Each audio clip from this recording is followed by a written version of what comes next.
నమస్తే, welcome to our channel. YCP కీలక నేత మాజీ మంత్రి ఆర్కే రోజా గారు అసలు పోలీసులే సాక్ష్యాలను భద్రపరచాలి, కానీ సాయి కృష్ణ కేసులో ఈ సీసీటీవీ ఫుటేజ్ మాయం వెనకాల పోలీసులే ఉన్నారు, ఇంకెవరిని నమ్మాలి అంటూ ఆమె వ్యాఖ్యానించిన తీరు కానివ్వండి. మరో పక్క చూసుకున్నట్లయితే వైసీపీ కీలక నేత అయినటువంటి నారాయణ స్వామి డిప్యూటీ సీఎం పవన్ కళ్యాణ్ వల్లే కులాల కుంపటి రాజుకుంటుందంటూ ఆయన స్టేట్మెంట్ ఇచ్చారు. ఈ రెండు స్టేట్మెంట్లని ఎలా చూడాలి తెలుసుకునే ప్రయత్నం చేద్దాం. దీన్ని వివరించడానికి మనతో పాటుగా ఉన్నారు ఏపీ కమ్మ కార్పొరేషన్ డైరెక్టర్ అరిసిమెల్లి శ్రీనివాస్ గారు. నమస్తే సార్. నమస్కారం అండి. సార్, రాష్ట్రంలో చూసుకున్నట్లయితే గత కొన్ని రోజులుగా కూడా గాదె సాయికృష్ణ కేసును ఉదాహరించుకుని కులాల మధ్య కూడా కుంపటి రాస్తుందని చెప్పి అటు టీడీపీ, జనసేన, ఇటు వైసీపీ కూడా చెప్తుంది. అయితే ఇప్పుడు కీలకంగా నారాయణ స్వామి డిప్యూటీ సీఎంగా ఉన్నటువంటి పవన్ కళ్యాణ్ వల్లే ఈ కులాల కుంపటి రాజుకుంటుందని ఆయన అంటున్నారు. రోజా గారు కూడా అసలు పోలీసుల పైన విరుచుకుపడుతున్నారు.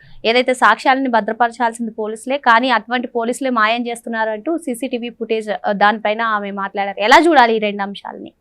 అంటే ఇప్పుడు యాక్చువల్గా రోజా అయినా, లేకపోతే నారాయణ స్వామి అయినా, జగన్మోహన్ రెడ్డి అయినా, అంబటరాంబాబు అయినా, ఆ గాదే సాయికృష్ణ దాని గురించి ఇంత గరగటాడాల్సిన అవసరం లేదండి. ఈ రాష్ట్రంలో చాలా సమస్యలు ఉన్నాయి. ఇప్పుడు ఆ సాయికృష్ణ వాళ్ళ తల్లిదండ్రులు ముఖ్యమంత్రి గారు పిలిపించుకున్నాడో, వాళ్ళకి న్యాయం చేస్తున్నారో దానికి తగ్గట్టుగానే పోలీసు వ్యవస్థ అంతా వ్యవహరిస్తుంది. కోర్టులో ఉంది, అతను మిస్సింగ్ కేసు కోర్టులో కూడా ఫైల్ అయి ఉంది. దానికి సిట్టు దర్యాప్తు బృందం దాన్ని విచారణ చేస్తూ ఉన్నారు. దానికి వీళ్ళంత గొంతుచించుకోవాల్సిన వాటికి బోళం జరుగుతూ ఉంటాయి. ఇంకోటి ఏంటంటే సాక్ష్యాధారాలు మాయం చేస్తున్నారు. ఎవరు చేస్తున్నారు మాయం ఎవరు చేస్తున్నారు? ఇంకోటి అంత ఏముంది, ఇంకోటి పోలీసుల గురించి ఎవరు చేయాలి నీకు న్యాయం, అని నీకు సంబంధం ఏంటి, నీ పని ఏంటి? చాలామంది స్పందిస్తూ ఉన్నారు. డిపార్ట్మెంటే స్పందించింది, కోర్టు స్పందించింది, ఇంకెందుకు మీకు అరగాట అని. దానితో నారాయణ స్వామి వచ్చి పవన్ కళ్యాణ్ గారి వల్ల కులాల కొంపలాట, మీ నాయకుడు ఏడుపు మొహమ్మడు జగన్మోహన్ రెడ్డి వల్ల ఇదంతా పెంట. ఎప్పుడు ఆ గతం వాళ్ళ బాబు, ఇప్పుడు ఇతను. ఈనాడు కూడా రాష్ట్రంలో ఈ కులాల గోళ లేదు. కేవలం వీళ్ళ బతకడం కోసం, వీళ్ళ రాజ్యాధికారం, వీళ్ళ రాజ్యం అధికారంలో రావడం కోసం వీళ్ళు ఏడిపే ఈ కులాల పెంట.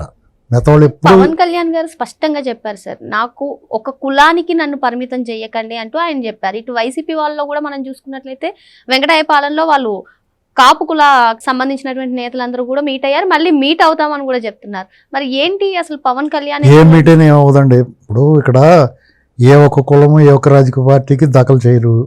సాధారణంగా ఒక్కొక్క రాజకీయ పార్టీకి ఒక్కొక్క కొన్ని కులాలు అండ ఉంటాయి. ఇప్పుడు టీడీపీ ఉందనుకోండి, కమ్మ బీసీ అండగా ఉన్నాయి, కాపులు కూడా అండగా ఉన్నారు టీడీపీకి. గతంలో కాంగ్రెస్ పార్టీకి దళితులు అండగా ఉండేవారు, రెడ్లు అండగా ఉండేవారు. ఓపెన్ అది ఏంటండి. అలాంటి పరిస్థితుల్లో మధ్యలో ప్రజారాజ్యం వచ్చి తర్వాత జనసేన వస్తే డెఫినెట్గా ఆ పార్టీకి మెయిన్ స్ట్రీమ్ క్యాస్ట్ ఎవరో ఒకళ్ళు సపోర్ట్గా ఉంటారు. అలాగే పవన్ కళ్యాణ్ గారికి అడ్వాంటేజ్ ఏంటంటే అన్ని కులాల నుంచి యూత్ ఆయనకి సపోర్ట్గా ఉన్నారు. ఇది మర్చిపోయి ఎవరినో విడదీసేద్దాం వాళ్ళు దాన్ని దింపుడు కళ్ళు వాస అంతే. వాళ్ళ మోడస్ ఆపరాండి, వాళ్ళ విధానము, వాళ్ళ సిలబస్ ఏంటంటే పరమ దరిద్రమైన సిలబస్. అది ఫ్యాక్షన్ మనస్తత్వం. అంటే ఒక ఊళ్ళోనే 2-3 ముఠాలు వీళ్ళకి సపోర్ట్ చేసే ఊళ్ళోనే 2-3 ముఠాలు తయారు చేస్తారు, 2-3 గ్రూపులు. వాళ్ళు కొట్టి చస్తా ఉంటారు. ముగ్గురికి వెనకాల వీళ్ళు ఉంటారు. వాళ్ళు ఎప్పుడు కలవకూడదు. ఇది వాళ్ళ పాలసీ. అదే రాష్ట్రంలో గాదె సాయికృష్ణ కేసు ఏదైతే ఉందో సార్, అది లాకప్ డెత్ మీద గురించి ఫైట్ చేస్తూ ఓకే, కానీ దాన్ని తీసుకొచ్చి కులానికి అంటే అసలు దాని గురించి ఎక్కువ మాట్లాడుతూ అనవసరం అండి. ఎందుకు అతను ఏమో దేశ నాయకుడా, ఏమైపోతుంది ఇందులో? దాని పెద్ద ఇష్యూ ఏముంది దానికి? ఈ సన్నాసులు ఎప్పుడన్నా నడి రోడ్డు మీద పేక్ కోసినోడి గురించి మాట్లాడారా? చంపేసి ఇంటికి డెలివరీ ఇచ్చినోడి గురించి మాట్లాడారా? అలా మాట్లాడలేదు కాబట్టి ఇలాంటి దాని గురించి అనవసరం రా మీకు అని చెప్తున్నాను నేను. దానికి మానవ హక్కుల సంఘానికి వెళ్ళింది, ప్రభుత్వం స్పందించింది, దాని మీద విచారణ జరుగుతుంది. ఇంకేం చేసేయాలి? సాక్ష్యాలు మాయమైపోయినాయి, అయిపోతాయి. So what? మా సాక్ష్యాలు మాయం చేయకుండా మీకు చూసుకోండి మేమే చేసామని చెప్తారు వాళ్ళు. బుద్ధి ఉందా, బుర్ర ఉందా అసలు? అలా కాదండి. సాక్ష్యాలు మాయం చేయకుండా నీకు ఇదిగో రెండు మేమే చేసామని చెప్తారా? కామన్ సెన్స్ లేకుండా. ఇప్పుడు మీరేమన్నా జాగ్రత్తగా అలాంటి సాక్ష్యాలు అవి దొరికేలా చేశారా? మీరేమన్నా మీరు ఉత్తరించారు కదా 5 ఏళ్ళు. వీళ్ళు చాలా బెటర్, 100 రెట్లు బెటర్ మీ మీద కూటమి ప్రభుత్వం. చంద్రబాబు నాయుడు గారి ప్రభుత్వం అంటేనే ఇలాంటి పెంటగోలు ఉండదు. మీరు చేస్తున్నారు పెంటగోలు వచ్చి. ఒక రౌడీ షీటర్ 25 కేసులు ఉన్నాము లేపేస్తారు. అయితే ఇక్కడ ఇంకో అంశం కూడా సరే, ఎవిడెన్స్ అనగానే వివేకానంద రెడ్డి గారి హత్య కేసులో సాక్ష్యాధారాలు కానివ్వండి, సాక్షులుగా ఉన్నారు కానివ్వండి, అనుమానాస్పదంగా మృతి అయినప్పుడు ఎందుకు మాట్లాడలేదు? నెల్లూరు ఫైల్ దగ్ధం కేసు, దాని గురించి ఎందుకు మాట్లాడలేదు అని వాళ్ళు ఎందుకు మాట్లాడతారు? అన్నట్లు వాళ్ళే కదా దొంగోళ్ళు.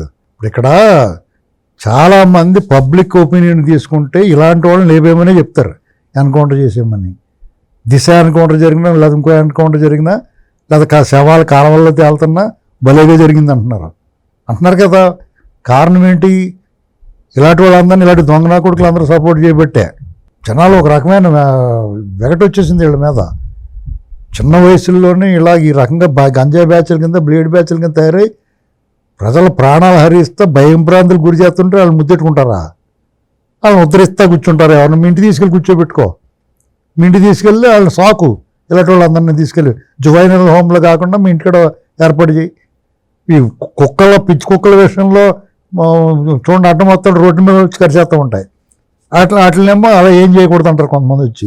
అలాంటి కుక్కలు 100 కుక్కలు ఇంట్లో వదిలేదు తీసుకెళ్ళి, అప్పుడు తెలుస్తుంది వాళ్ళకి.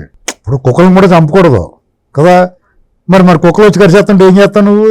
చేతిలో ఇదే పరిస్థితి. వాళ్ళకి తేడా ఉంది. ఇప్పుడు కుక్కలు పిచ్చి కుక్కలతో సమానం.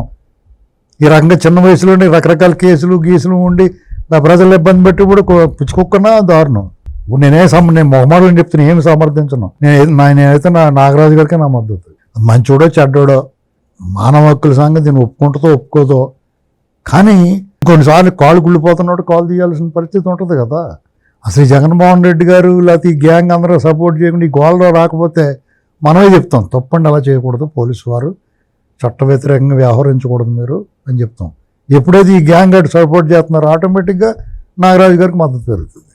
ఎందుకంటే వీళ్ళు ఎవరికి మద్దతు ఇచ్చినా కానీ ఈ దొంగన కొడుకులకే మద్దతు ఇస్తారు, వీళ్ళంతా గ్యాంగ్ అలాంటి వాళ్ళు అని చెప్పేసి అనుకుంటారు. నోరు మూసుకూర్చుకోవాలి కదా.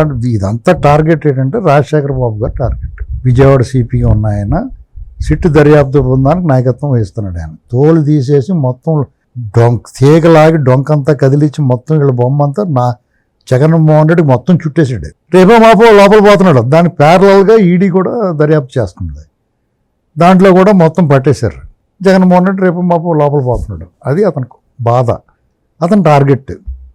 వీళ్ళని ఎలా పోలీసులను టార్గెట్ చేసి ఇలా రౌడీ షీటర్లను గట్టా కొంచెం కఠినంగా వ్యవహరించి వాళ్ళు టార్గెట్ చేస్తే రేపొద్దున ఎవరన్నా టార్గెట్ చేయాలని గట్టిగా కఠినంగా వ్యవహరించాలని ఆలోచిస్తారు. అలాగే వాళ్ళు ఎప్పుడైతే మెత్తగా ఉన్నారో ఈ రౌడీ షీటర్లో బ్లేడ్ బ్యాచ్ రెచ్చిపోతారు. నువ్వు నా అలాంటి వాళ్ళు అందరూ రోడ్డు మీద వెళ్ళని పాపం ఎందుకు ఇంకోవడం వెళ్తామని. అది వాళ్ళ అసలు plan. Law and order problem. దీన్ని ఆదిలోనే తుంచేయాలి. నేను అందుకనే నాగరాజు గారు సపోర్ట్ ఇస్తున్నాను.